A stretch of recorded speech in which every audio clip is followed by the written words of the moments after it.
Emily Miller, then 7 years old, disappeared from her family's living room in the summer of 1998 as cartoons were on TV. There was no evidence of a scuffle or a shattered window. She also lost her favorite teddy bear. When she vanished, everyone assumed she had it with her. When her brother helped clean out their deceased neighbor's bedroom 16 years later, he discovered Emily's teddy bear beneath the man's bed. He discovered something inside that no one was supposed to find, a twisted secret that compelled authorities to reopen a case that had been closed for 16 years. Lucas Miller never thought he would see the bear again. Harold Whitmore's home was boxed up in late March. In his sleep, the old man's heart had failed. His brother Raymond was the only member of his family who had not bothered to show up for the funeral or to pick up the keys. Since the job paid, Lucas accepted it. $50 to help the landlord vacuum up the stench of cat poop and stale smokes that had seeped into the rug since the late 80s, stack boxes for goodwill, and haul Harold's musty furniture to the curb. His mother's house is 3 houses away. When Emily was still there, he had skinned his knees on the same block and cracked sidewalk 1,000 times. The last room to go was Harold's bedroom. Digging through a deceased man's dresser felt improper. The tidy stacks of flannel clothes, his extra batteries for his hearing aids, and the bulky prescription bottles that ultimately failed to rescue him. Lucas threw aside slippers that smelled of old perspiration and mothballs, flipped the mattress, and pulled drawers. Then he noticed it, the shoebox. It was pushed far enough beneath the bed frame that you would have to crawl on your stomach in order to pull it out. He sat cross-legged on the old carpet, pulled it into the stale yellow light that was leaking through the slats, and ripped off the rubber band, which was brittle and broke into powder in his hands. A few Polaroids, old receipts, and sporadic letters, and a matted mass of grey fur at the bottom. He removed it. His throat tightened each breath, an inexpensive teddy bear. Emily clutched to it every night during her couch naps, and whenever she felt afraid of thunder. It had uneven fur, a faded swirl of pink thread on the right paw, and one ear flopped sideways where the seam had ruptured. Emily. The night Harold handed it to his mother for her 7th birthday, she had sewn her name there herself, claimed that it would prevent her from losing it in the park or at school. The clumped fur was sticky with dust as Lucas turned it over in his hands, his thumb grazing the shredded ear. The recollection struck him hard. Emily watched Saturday morning cartoons while sitting cross-legged on the floor of the living room with the bear nestled beneath her chin. When Harold gave her the gift, wrapped in cheap party paper, she giggled. The cake on the kitchen table is being fussed over by Mom. Raymond smiled like a pleased uncle as he stood next to Harold. He squeezed the belly of the bear. Inside, something changed, not pliable, a hard, boring click. He scowled and squeezed once more. Something buried deep, for sure. Lucas felt the old thread yield as he tore at the back seam with his thumb. Until the hole grew, he dug in with his car keys. A little lump fell into his hand. A micro-cassette recorder, messed up. The plastic window is scratched by the inexpensive type with duct tape on one side. His fingers were numb when he turned it over. 16 years old, he had the urge to drop it there, stuff it back into the box, tuck the box under the bed, and never look at it again. He then imagined Emily, her small fingertips grazing the bear's stitched name, and how, when she dozed off on the couch, he would steal the remote from her lifeless palm, and she would pull it close. She was 7 years old. He was 9 years old. He had assured Mom that he would keep an eye on her while she handled the bills. He had looked for cold cereal and cartoons. Behind him, the door creaked open. He turned to see the couch was empty. The bear had vanished. Emily was too, no effort, not a single footprint. In the summer air, only the screen door was open. Half expecting it to hiss or spark, he flipped the recorder in his palm. Dead, of course. His stomach twisted as he turned to face the bear, who was now limp and hollow. Why would Harold, An elderly man with a benign smile and a nice neighbor who used to maintain fences for free, keep this hidden beneath his bed. Why should Emily's bear be kept? Lucas got up too quickly. Polaroids spread out as the shoebox spilled over the carpet. He saw Raymond lying against the porch railing with a cigarette hanging from his lip, a faded picture of Harold's backyard grill-outs, and a peek of Harold smiling next to a beat-up pickup. He jammed the recorder into his coat pocket and crammed the bear beneath his arm. He thought he had buried the old bitter taste of panic years ago, but now his heart thudded in his ears. The landlord's voice came in from the living room outside, inquiring as to whether he had finished stacking the boxes by the curb. Lucas remained silent, with his boot pressing down and Raymond's crooked smile peering up from behind his heel. He stepped over the spilled pictures. Bear cradled against his bosom. He closed the door behind him. He had no idea what on earth was on that cassette, why Harold had kept it secret for so long, or even whether he wanted to listen to it. But he was certain of one thing. This time, he refused to turn away from Emily, no matter what that beast brought inside. It took Lucas Miller a while to travel home. 2 streets over, he parked with the engine off and a bear in his lap that seemed to be whispering to him if he looked at it long enough. He couldn't risk Mom seeing it, not in this state, so he couldn't bring it inside just yet. She had been incredibly skilled at acting, concealing years of suffering beneath courteous half-grins and pharmacy bags. "Lucas, please let it be. Emily's gone for 16 years. The bear that should have disappeared with her was now sitting in the dark with him, weighing heavily in his hands as if it were aware of what it had done to his family. In his coat pocket, the micro-cassette clattered. It was a poor, worn-out item with dirt in the folds when he drew it out in the dome light.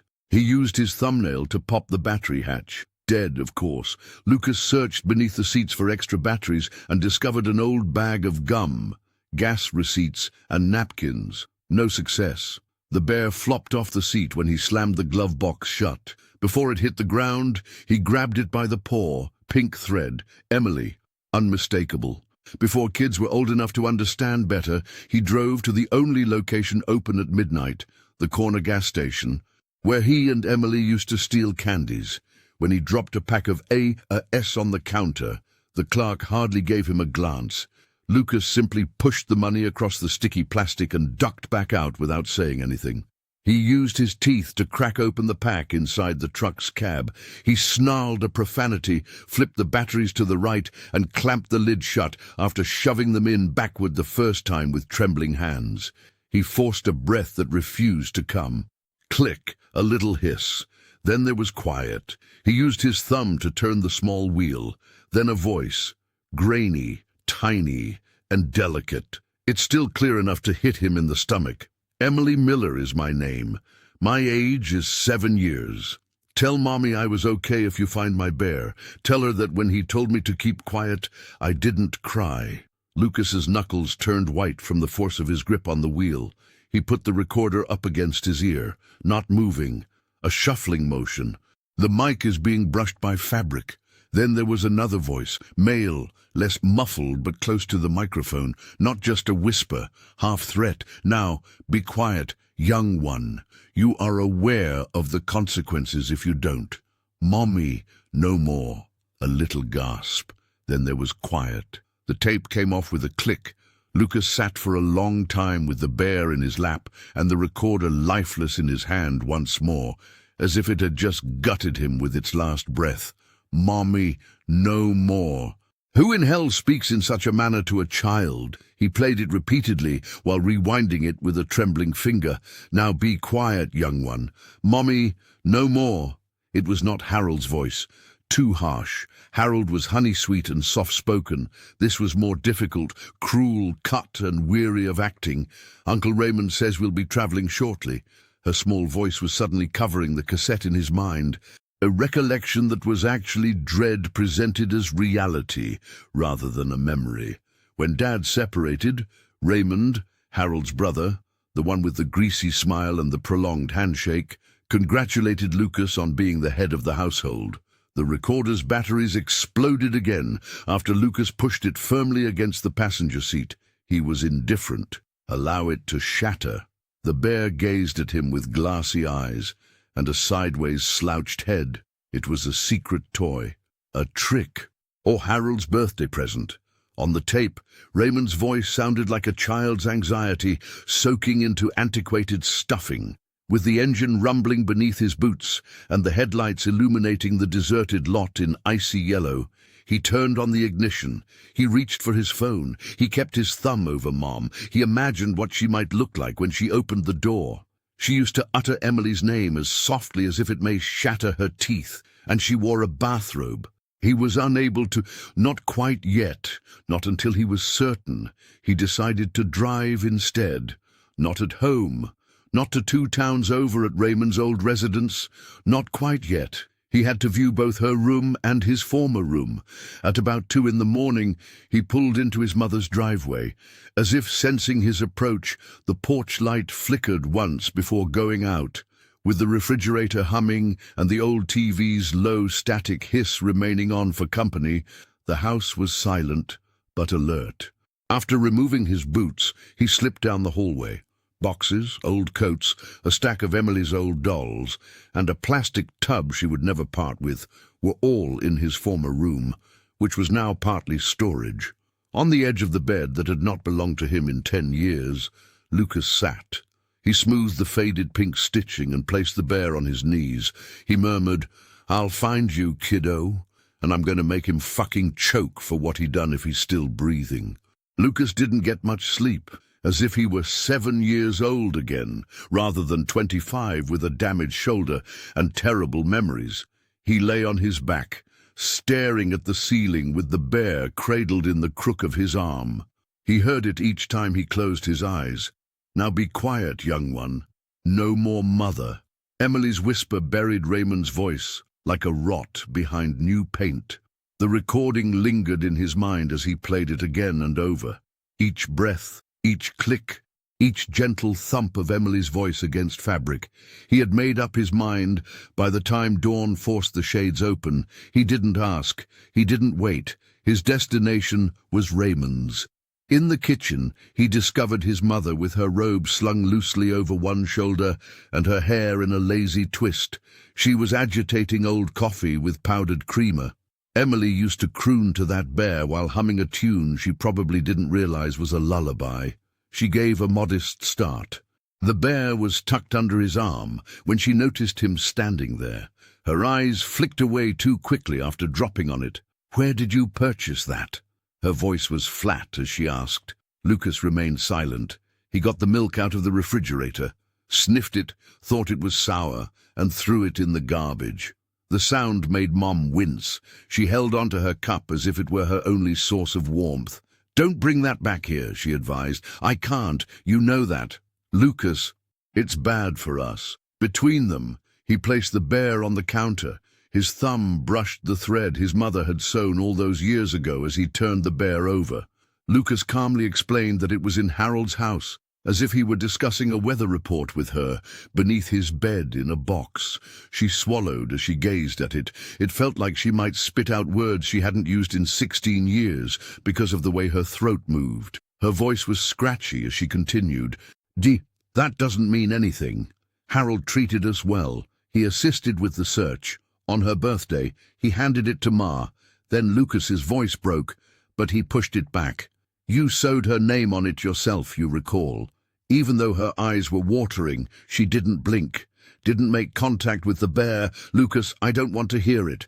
This is what we did. You've already done this. Searching through old boxes, conversing with former neighbors, and posing pointless queries. He yelled, "This goes somewhere." He took the recorder out of his pocket and dropped it so forcefully on the formica next to the bear that it rattled. For a brief moment, her eyes widened. "What is that?" He pressed the play button. Emily's voice followed by static, grainy, lively, and tiny. "Tell Mommy I was okay if you find my bear." The whisper followed. "Now be quiet, young one." Raymond's threat was evident. His mum's hand shot to her lips. She turned aside, pressing her palm hard against the refrigerator as if it were supporting her. muffled, almost pleading. She murmured, "You're wrong. The voice is that of a youngster. It might be, you're not sure. Ma, it's her." Lucas lowered his voice. "The voice behind her is that of Raymond, and it's her." She gave a headshake. "He is related. He was like family." "Like family? Yes." Lucas snatched up the recorder and put it in his pocket. "I'm heading to him." "She told me you wouldn't." Glassy-eyed, she turned. "You'll walk away. You will once more break your own heart. Like the last time, you'll come home and drink yourself silly." His chuckle was so harsh that it shattered the stale air in the kitchen. "I've grown out of that, child." Reaching over to the counter, he took the bear. She gripped his wrist, the bony, frigid fingers that used to wipe Emily's tears from her face as he turned to go to the door. "If Lucas is aware of her location, if—" At that moment, her voice cracked entirely. Lucas continued steadily, "I want to bury her right, not in Raymond's fucking basement if she's gone." Gently, he removed her hand off him. He left without her stopping him. 20 minutes out, on vintage county roads, past the fading town border, where the fields gave way to patchy woodlands, was Raymond Whitmore's home. A squat ranch house with a drooping roof and an old camper rotting in front of it like a monument to a bygone era. With the motor off, Lucas parked 2 houses down. With the bear sitting shotgun like a second set of eyes, he observed the area through the filthy windshield. No movement, no lighting. Raymond would quickly find out if he was present. He exited with his boots crunching gravel and his heart pounding so loudly in his ribs that he worried if Raymond could hear it over the siding. With rusty wind chimes rattling dry in the breeze and flaking paint, he strolled up to the front porch. Once knocked, twice. No response. He turned the knob. Locked. Numbers. The smell of stale cigarettes wafted through the partially open garage door as he went around the side. He heard it inside, a scrape of chair legs, a muffled cough. Raymond was at home. Old hinges screamed as if they were tattling on him as Lucas palmed the bear tightly and slowly pushed the door wide. With a cool beer sweating in front of him, Raymond sat at a folding table near the workbench with his sleeves rolled up and oil beneath his nails. For half a second, his eyes flickered up, piercing and pallid, not surprisingly, as if he had anticipated Lucas's arrival. "Well," Raymond rasped, "if it's not the Miller boy." In a faux toast, he raised the bottle. "You resemble your old man exactly. The same chip on your shoulder, cruel eyes." Lucas didn't smile or sit. Like a dead animal, he held the bear out by its paw. How come this was in Harold's house? Raymond's eyes made a single, tiny twitch. Then, with decaying teeth and phony warmth, his smile expanded. Raymond remarked, "Now that's a story. The voice is as smooth as oil. Boy, why don't you come in? Close that door. We have a lot to discuss between you and me." Raymond Whitmore's eyes remained icy, but his smile remained broad. The bottle was sweating in his palm as he reclined in the folding chair with one boot propped up on the table leg. Lucas remained at the garage door. The thread brushed his knuckles, the cheap first moist where his hold bit in, and he held the bear by its side now, not dangling. Lucas remarked in a flat voice, "You want to tell me what the hell you think you're doing?" Raymond's smile barely broke. "Boy, you have a really horrible tone. Did your mother educate you to gossip about men who could bury you?" After emptying the bottle, he gently put it down. He was cautious, as if he were considering what to say next. Raymond said Harold was a good man. That bear was nothing more than a kid's toy that ended up mixed in with other trash. Good neighbor. With his shoulders squared and his boots scratching the oil-stained concrete, Lucas entered. "She was my sister. Until the day she disappeared, she slept with that object every single night." With a deep, nasty laugh, Raymond snorted. "You have a really poor recall of specifics, don't you? Maybe, as they say, the little brat went off. Perhaps she forgot the bear. Perhaps your mother didn't want to see it withering on the pavement, so Harold kept it." Raymond's beer bottle rattled as Lucas slapped the recorder down on the table. "So, what the devil is this? Would you mind explaining your voice's presence there? Why are you asking my sister to be quiet in whispers? With a quick twitch at the corner of his mouth, Raymond's eyes shifted to the recorder. Like a priest prepared to hear confession, he folded his hands and leaned forward, resting his elbows on the table. "Boy," he remarked in a low voice, "you have no idea what you're poking at.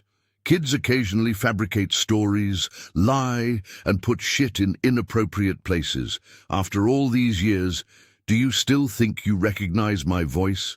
Do you really believe you can prove anything?" It burned in Lucas's chest. The poison in his throat was palpable. He spat. "I don't have to prove it to you. I'll show the police." Raymond's harsh bark and large belly reverberated off the walls made of cinder blocks as he laughed. "The police? Huh? Do you think they'll pay attention? After your mother wept in front of every badge in this county for 16 years? Do you think they'll waste a file on a broken toy and a deceased man's old junk box?" His eyes were fixed on Lucas as he stood slowly with his palms flat on the table. "You have no corpse, no case, and no evidence of shit. You only have that bear, and a depressing little recording from a depressed little girl who, while you were watching cartoons, most likely wandered off and frozen a ditch." Lucas's teeth clicked as his jaw clenched. He imagined the fuzzy image of Emily's face from the lost poster that was hidden in a drawer at home, beneath a pile of unpaid bills his mother had never paid. He imagined her fingers stroking cheap fur while she whispered stuffing secrets that she believed would keep her safe when no one else did. "Where is she?" Lucas uttered those words. No more low, even, menacing barking. Raymond didn't blink or flinch. "Do you believe I'm aware? Do you think I would tell you if I did, following Harold's stunt? You believe he told me everything? Christ! By the time I arrived to tidy up his mess, your sister had already left." Lucas felt nauseous. His skin crawled as Raymond muttered, "Clean up." With his knuckles whitened over the bear's lifeless arm, Lucas remarked, "You piece of shit." Raymond's teeth shone yellow in the dim light, creating an unsightly fissure in his smile. Raymond said, "Go ahead, boy." He moved slowly and widely around the table. "Strike me. Prove to me that you are your father's son. Shatter my jaw.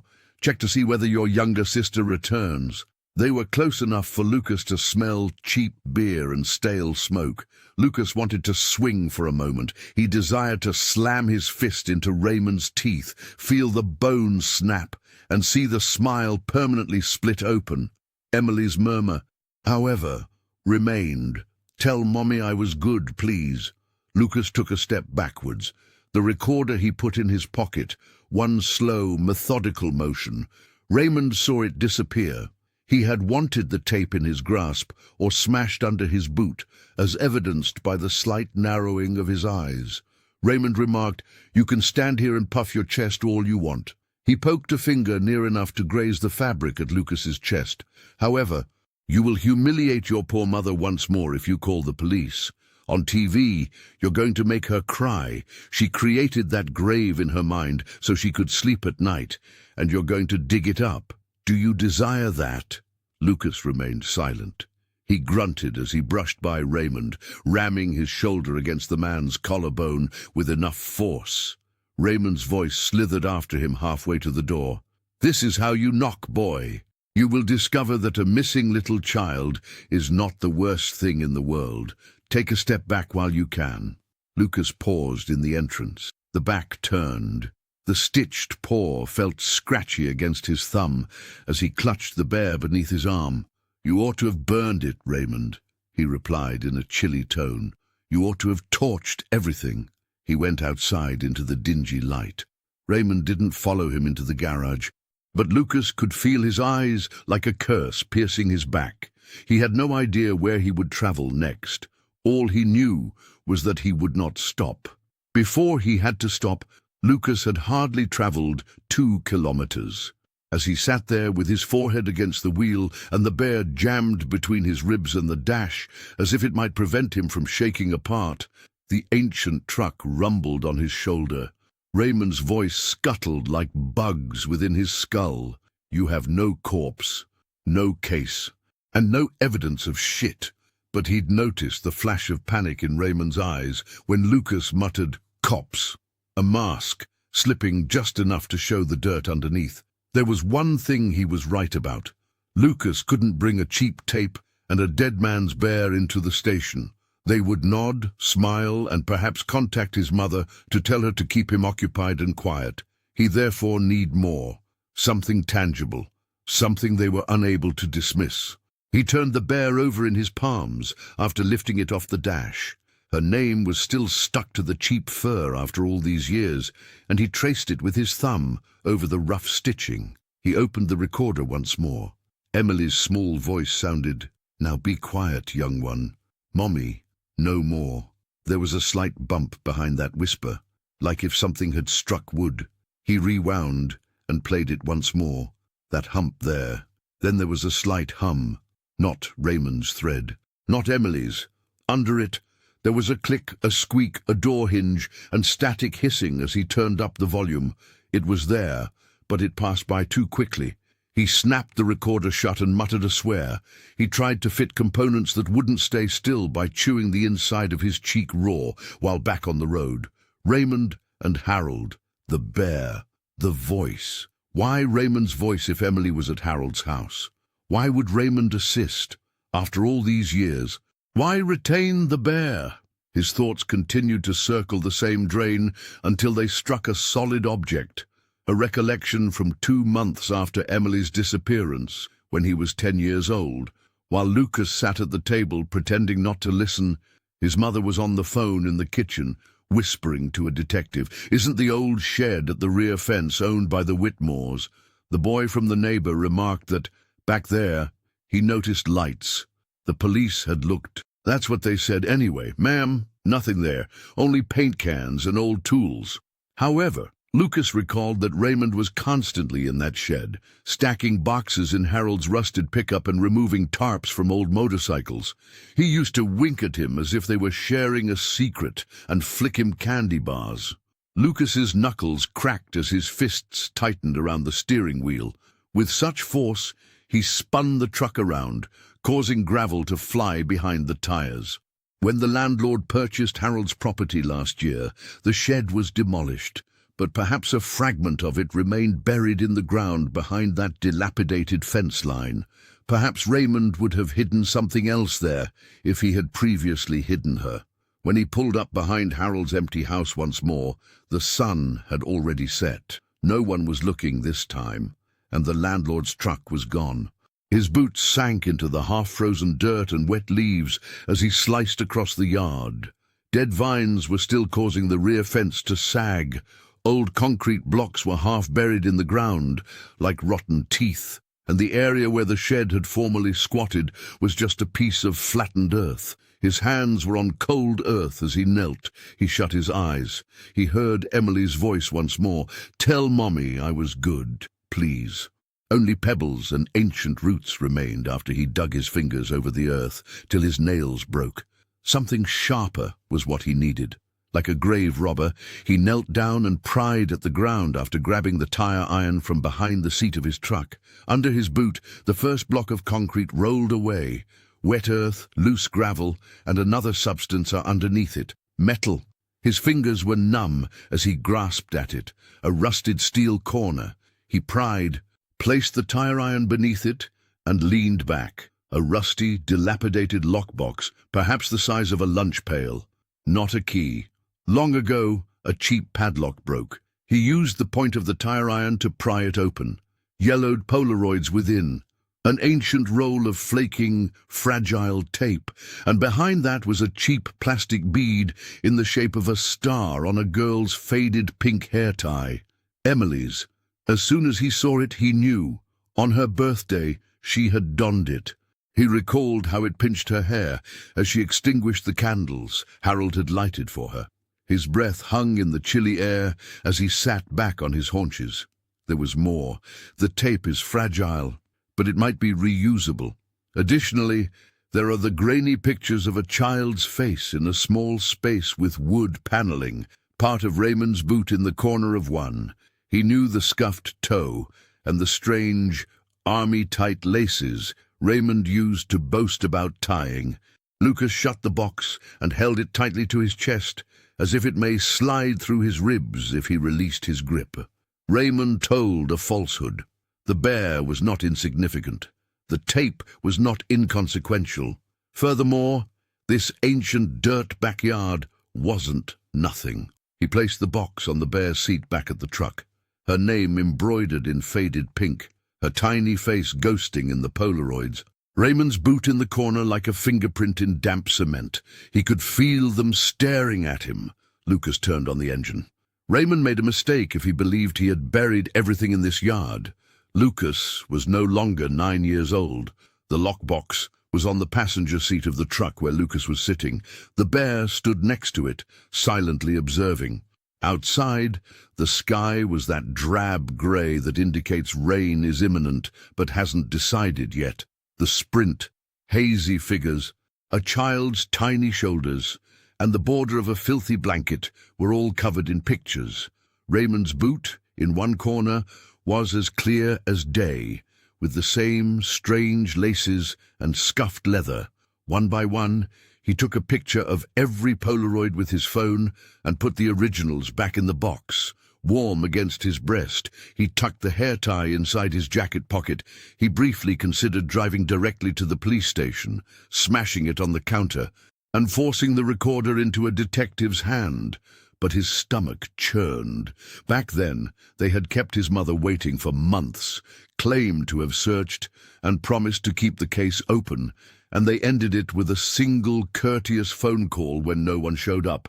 Most likely wandered, most likely an accident. His bear would be classified as garbage evidence. His tape cannot be verified. Raymond, too. Raymond would put his hands in his pockets, smile rottenly, and claim the bear was an antique memento or a memorial to his deceased brother. The department was unable to bury it because he required someone to burn it so hot.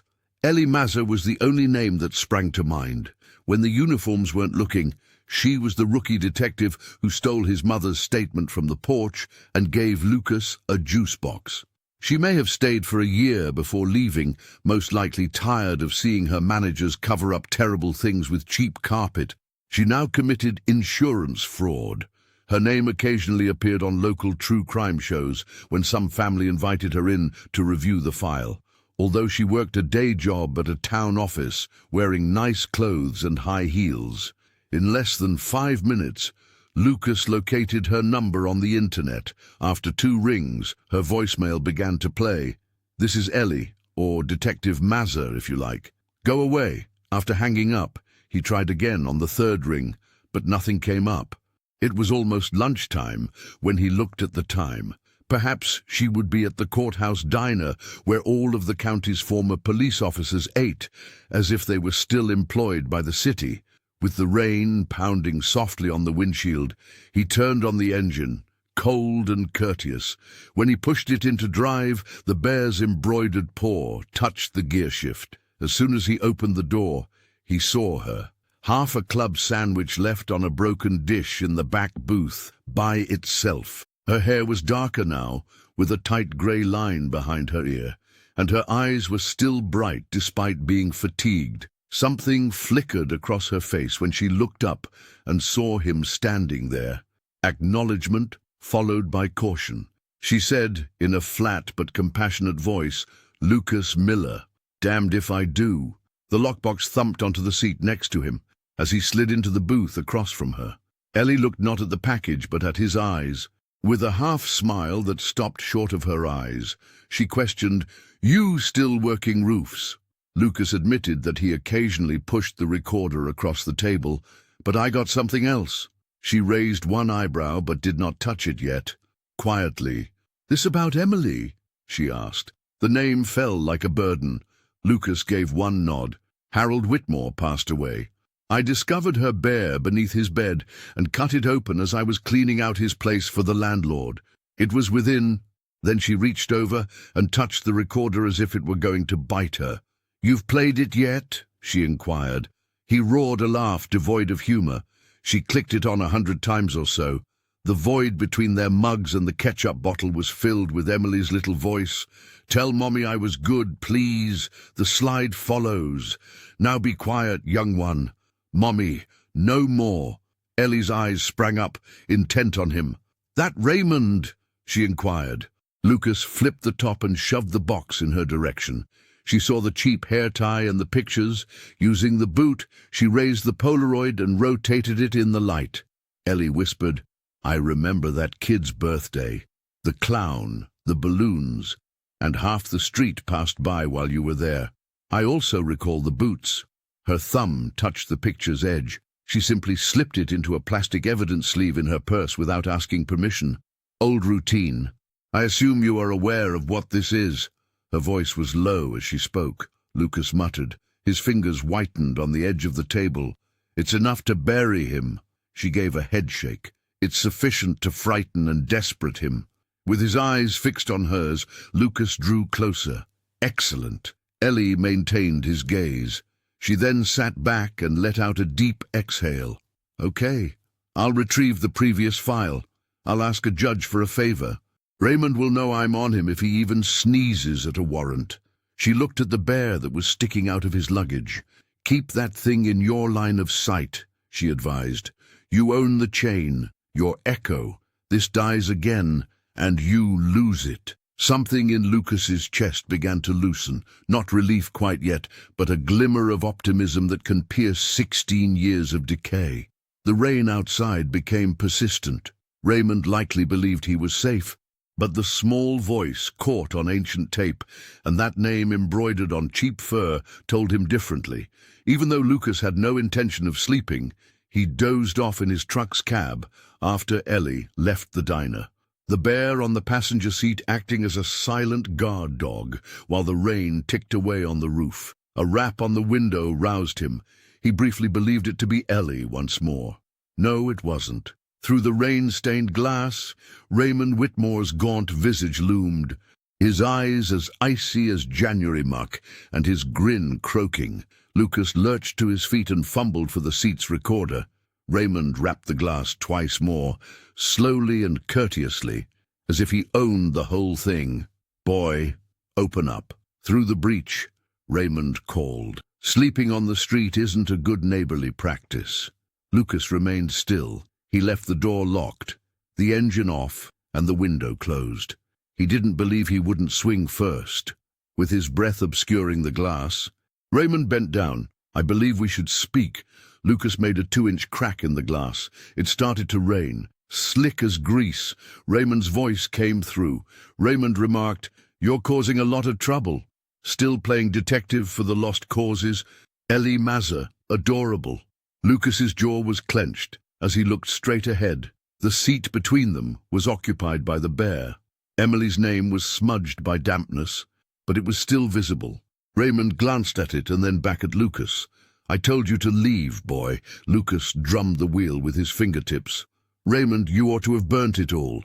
You left fragments. That is your issue. Raymond's smile wavered. Not all teeth at this time. Something unpleasant was beneath it, and the eyes of a cornered animal flashed. Raymond screamed, Listen to me. Do you believe that woman will assist you? Back then, she couldn't find her own ass. Now, what will she do? Show off your mother's tears on the news once more. The heat rose up Lucas's neck. Repeat her name again. Raymond paid him no attention. His words trailed off, hardly audible over the glass. You believe that you are the hero? Do you believe that adorable young girl might be hiding beneath some worn-out floorboards? Ever consider the possibility that she didn't want to be discovered? Lucas lost his grasp on the steering wheel. Raymond's breath was hot as he bent closer. Boy, you never stop digging. You're going to bury your mother next to her grave. Raymond recoiled as Lucas slammed the pane so forcefully that his knuckles wrapped around the glass. Raymond's smile had vanished, leaving only the mutt-like flash of fangs. Through the rain, he tapped one finger on the glass once, twice, and 3 times while pointing it at Lucas. He turned, then vanished into the drizzle. His flannel shirt was stuck to his bent shoulders. He had no coat. For a moment, Lucas sat there with a heaving chest. He threw the gear into drive after that. He didn't take his car home. He didn't give Ellie a call. He directed the truck out of town instead, after the diner. There are two exits onto a back road that no one uses except for hiding or hunting. Raymond's former home. Lucas was aware of the location since Raymond used to boast about the hunting shack where you could shout and no one in the city could hear you when he was 10. Back then, it wasn't a joke. Now, it wasn't humorous. Two muddy ruts wound through thickets that clung to the truck's doors like claws, making the turnoff merely a slit in the trees. He extinguished the lights and moved slowly until he could see the hut, a sagging rectangle of rusting tin and plywood that was partially engulfed by the woods. The silence that remained after the rain stopped felt much terrible, like if the trees were holding their breath. He exited with a recorder in his pocket and nude beneath his arm. He had no strategy and no firearm. He was merely making a verbal pledge. "Tell Mommy I was good, please." He entered the slanted porch. The door was hanging off one hinge, and it was dark within, with decay and mold smelling at him. He turned on his phone light, and the small beam of light sliced through a broken cot, a stack of tarps, and old beer cans. His boots creaked as he moved slowly. A trap door, plywood drooping beneath a fading carpeting, and something else in the far corner were all caught by the beam. He pushed the rug away and fell to his knees. His palm was stained with dirt. His heart pounded so violently that he believed the entire forest may awaken. At the corner, he pulled. With a shattered crack, the trapdoor sprang free after groaning. Down below, darkness. It smelled like stale breath and moist earth. A dirt crawl space with wood beams, reinforced with rusted nails and something glinting, partially submerged in the muck, was illuminated by him. "Emily" is written on a bracelet made of inexpensive plastic beads. Lucas gasped in surprise. His fingers dug into the damp grit as he reached in. In his hand, the beads felt cold. He flipped them over. Little letters. Dollar shop crap from when Harold was still acting like he was just a neighbor. Behind him, a floorboard creaked. Lucas stopped. At the back of his neck, there was a faint sound of fabric followed by icy metal. Raymond's voice was harsh, low, and soft. "Boy, you should have left it alone." Lucas was afraid to breathe. The cold metal against the back of his neck was the kind that seeps into your bones and pierces right through your skin. Raymond's breath, thick with the sting of cheap whiskey and foul and stale, caressed his ear. Raymond screamed, "And you think you're some sort of goddamn hero, disturbing things you don't comprehend and digging in dirt that isn't yours." The bracelet in Lucas's hand tightened around his fingers. The lettering on Emily's inexpensive beads was so tiny that they might disappear if he squeezed them too tightly. In the dim phone light, the stitched paw was hardly visible as the bear lay just inside the door, where he had dropped it.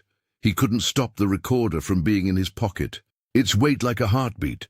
Raymond pressed the barrel more firmly on Lucas's flesh. He rasped, "You have no idea how deep this goes. Do you believe Harold was a monster by himself? Do you believe I entered merely to clean up his mess? I had that girl, your darling Emily, until his tender heart ruined everything." Anger flashed so brightly that Lucas felt like throwing up, and his chest tightened. Raymond pressed in, flecking Lucas's neck with his spit. "You are aware of how simple it is to maintain silence around something that small. All you need is a locked door, a basement, the appropriate words, and the right terror. It only need that." Lucas's free hand crept toward his pocket. The recorder, Emily's voice, Raymond's whisper, and his jaw was so tightly clinched that his teeth hurt. Pain blazed white behind Lucas's eyes as Raymond saw the movement and slammed the gun's barrel into his shoulder. Raymond hissed, "Boy, don't you move. Stop fucking moving." Lucas's heartbeat felt like a drum in his throat as water trickled somewhere deep in the crawl space, a slow, constant tick. Raymond's voice fell to a hiss as he drew closer. "You realize she's still alive." With his breath stuck and raw in his chest, Lucas became still. With a sickly, hollow rasp, Raymond laughed. "Yes, I didn't believe we would keep her. She's a delicate little creature. And when you tell him that a mother is dead and the world will eat him alive, he's as quiet as a mouse. Lucas's thoughts were racing, full of life. Emily's little letters pierced his palm, as the bracelet did. Like a cat enjoying its kill, Raymond took a half-inch step back. "Where is she?" Lucas insisted. The words scraped out of his raw voice like rust. Raymond's smile sparkled in the shadows. "It's close enough that she knows better than to shout or run." Little Emily now has a new name and a new outlook on life. The recorder was in Lucas's pocket when his hand touched it. With a small click and a slight hiss of static, the thumb flipped the switch. Raymond was too preoccupied to notice, his eyes glittering cruelly. "You really want her?" Raymond scoffed. "Don't you want to take her back to Mama, that broken woman? You won't even be known to her. If you attempt to pull her away, she will spit in your face." Lucas was not knocked down by the words, which struck like a punch. They provided him both food and a tangible object to despise. After taking a sharp breath, he slammed his head back. There was a terrible crunch as the back of his head crashed into Raymond's nose. The firearm clattered to the ground. Raymond's hands flew to his face as he snarled wetly. Lucas clenched his hands and turned around, slamming his knuckles into Raymond's stomach. The man stumbled back and slammed the shattered cot on the ground. Lucas sprang for the gun. Raymond gave him a sideways tackle.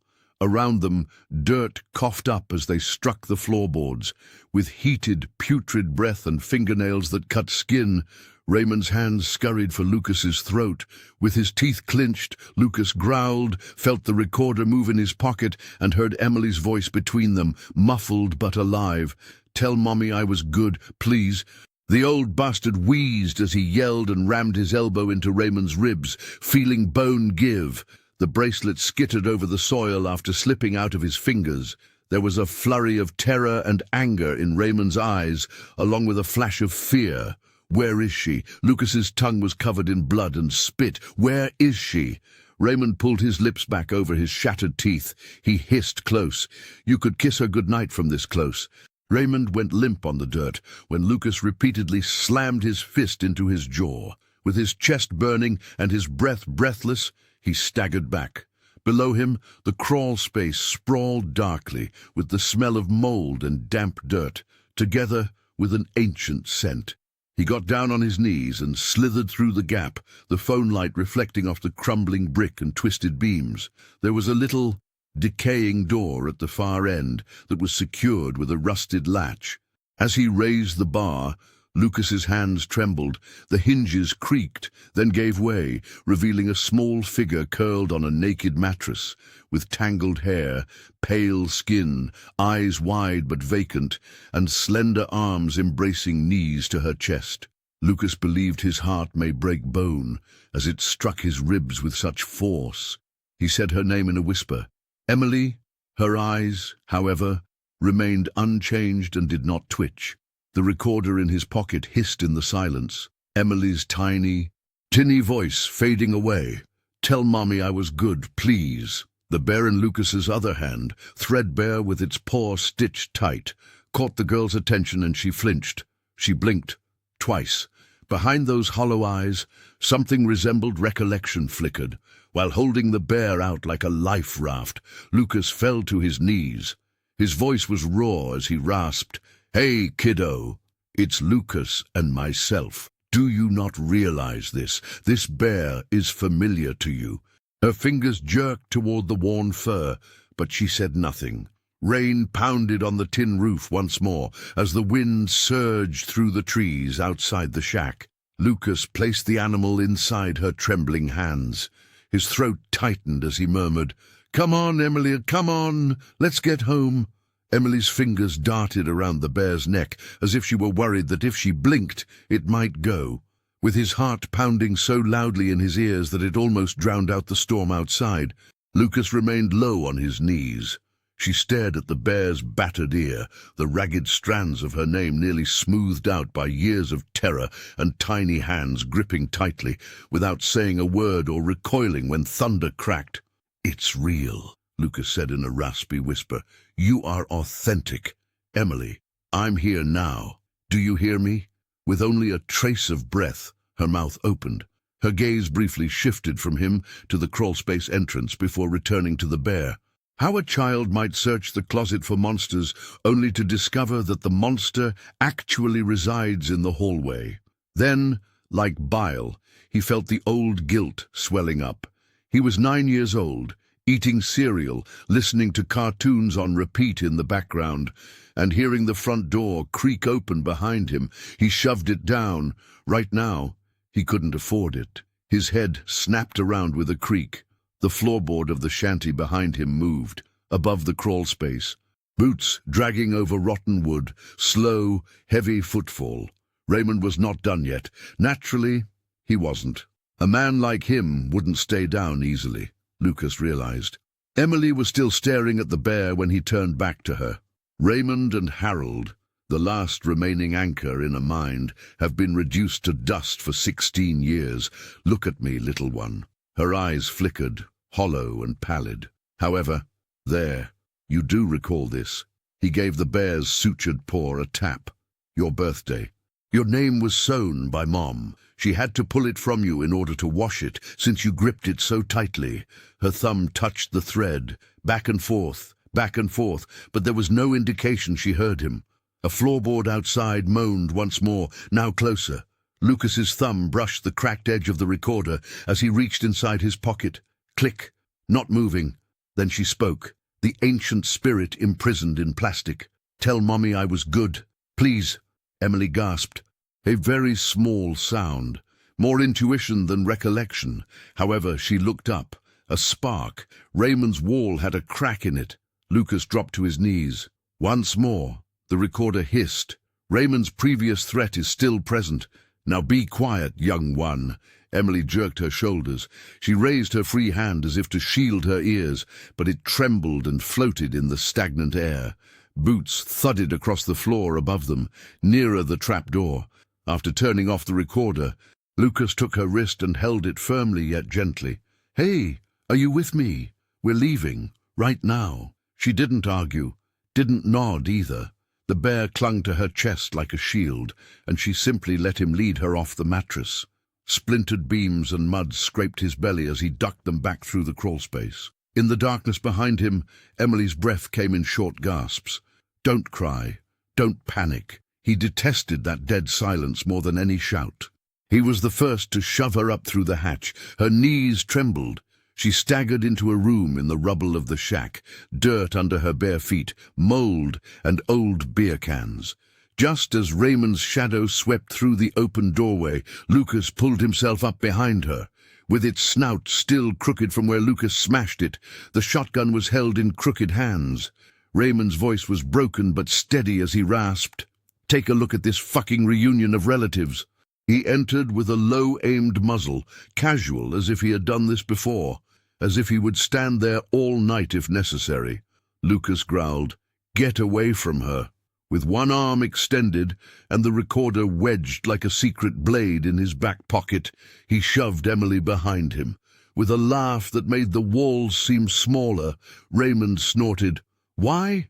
So you can return her to that depressing old house? You refer to that useless woman as a mother. Boy, she won't even recognize you." Won't recognize herself. Lucas changed his position. He felt Emily's breath tickle his back. Her fingers were so tight that they could pierce fabric and skin as she gripped the back of his shirt. Raymond saw Lucas's chest and cocked the weapon upward. "Do you believe she desires this? Here, she is secure. Mine, not yours, not your mother's, mine." He took a step toward her. Over Emily's shoulder, the muzzle lingered. "Will you shoot me?" Lucas snarled. "You sick old shit! Do it!" "However, she is accompanying me." Raymond's lips broke, revealing his teeth. "No, boy, she isn't." He raised the barrel with a flick. Inside rotted plywood. Lucas rushed as the shotgun roared. Splinters flew as the bomb struck the wall just beyond Lucas's shoulder. Lucas drove Raymond backward against the shattered doorframe and rammed his shoulder into his stomach. Raymond gave a wheeze. The firearm fell. It spun beneath the shattered cot and clattered on the floor. Together, They went down, elbows, fists, and old hatred come to life. Lucas's temple was cracked by Raymond's knuckles. After tasting blood, Lucas spat it in Raymond's face. Emily was standing motionless behind them, with her eyes wide and the recorder partially visible in Lucas's down jacket. Bear held onto her chest. Raymond snarled, and his fingers clutched for Lucas's throat, spraying spittle. "I own her." Lucas heard cartilage break and felt Raymond's hold loosen as he drove his forehead against Raymond's nose once more. Lucas growled, "No more." He rushed for the shotgun and tore Raymond off. Emily, however, arrived first. After dropping the bear, she picked up the recorder and hit play. The shack was filled with Emily's ghostly voice. "Tell Mommy I was good, please."